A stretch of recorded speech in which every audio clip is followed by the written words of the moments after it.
بسم اللہ الرحمن الرحیم قال اللہ تبارک و تعالی فی کلامہ المجید والفرقان الحمید وَإِذْ قَتَلْتُمْ نَفْسًا فَادَّارَأْتُمْ فِيهَا وَاللَّهُ مُخْرِجٌ مَا كُنْتُمْ تَكْتُمُونَ۔ الحمدللہ ایک نئی ویڈیو کے ساتھ حاضر خدمت ہیں۔ سامعین محترم، بنی اسرائیل کے ہاں ایک قتل ہوا اور اس قتل کرنے والے نے قتل کے تمام راز، تمام نشانات مٹا دیے اور اس نے اس طرح چھپ کر قتل کیا اور دوسروں کے اوپر الزام لگانے لگا۔ اب قتل کرنے والا اسی خاندان سے ہی تھا، مقتول کے خاندان سے ہی تھا، اور اس کی کوشش یہ تھی کہ اس کی جائیداد بھی اس کو وراثت میں مل جائے اور دیت کے لیے وہ بہت سارا مال بھی اکٹھا کرنا چاہتا تھا، اس لیے اس نے دیت کا بھی مطالبہ کر دیا۔ اب جب یہ بات بنی اسرائیل پر آئی تو وہ پریشان ہوئے، حضرت موسیٰ علیہ السلام کی خدمت میں حاضر ہو کر کہنے لگے کہ اے نبی اللہ، ہمارے اس قتل کا معاملہ جو الجھ گیا ہے اس کو ہمارے لیے آسان فرما دیں کہ ہمیں پتہ چلے کہ کون قاتل ہے۔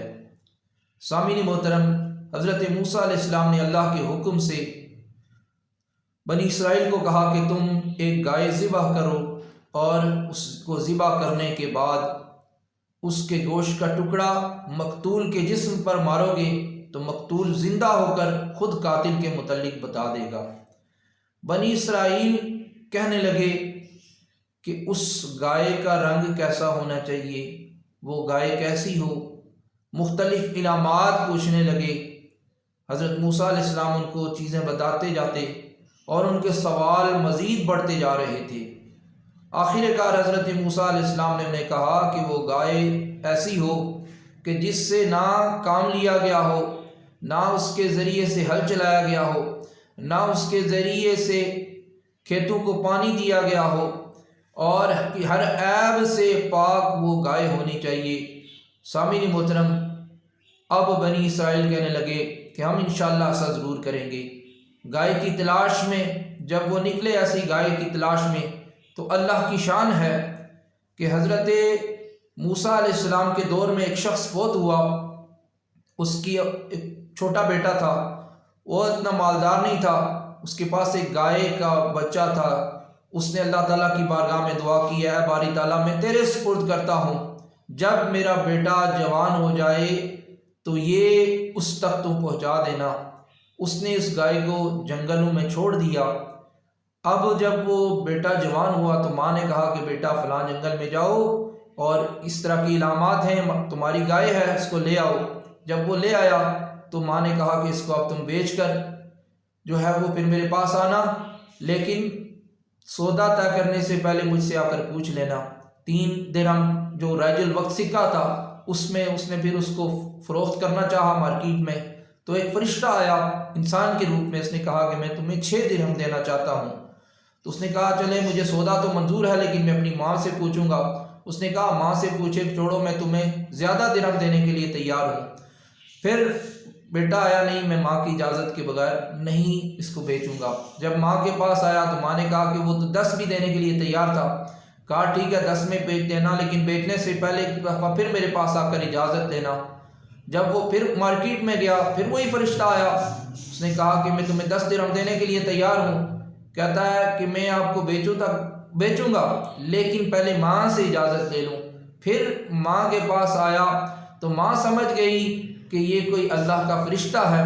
پھر اس نے فرشتے سے کہا کہ مجھے لگتا ہے کہ آپ اللہ کے فرشتے ہیں، تو بتائیں اس گائے کی کیا قیمت ہونی چاہیے۔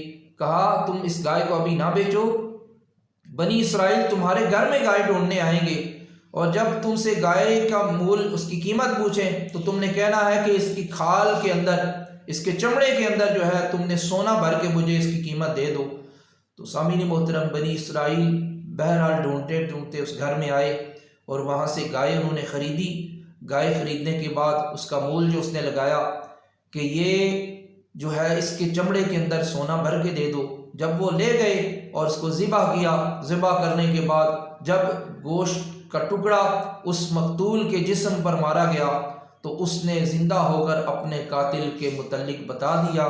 سامعین محترم، یہاں پر ایک واقعہ اس بات سے بھی ہے کہ انبیاء کرام جب کوئی حکم دیں تو اس حکم کے اوپر فوراً آمین کہنا چاہیے۔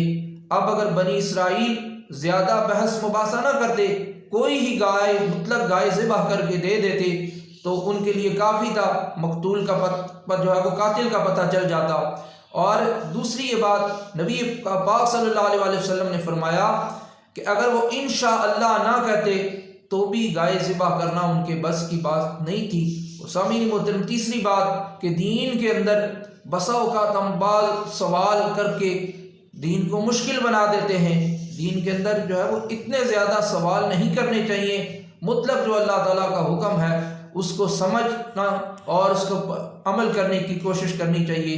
اللہ تعالیٰ ہم سب پر اپنا فضل و کرم فرمائے۔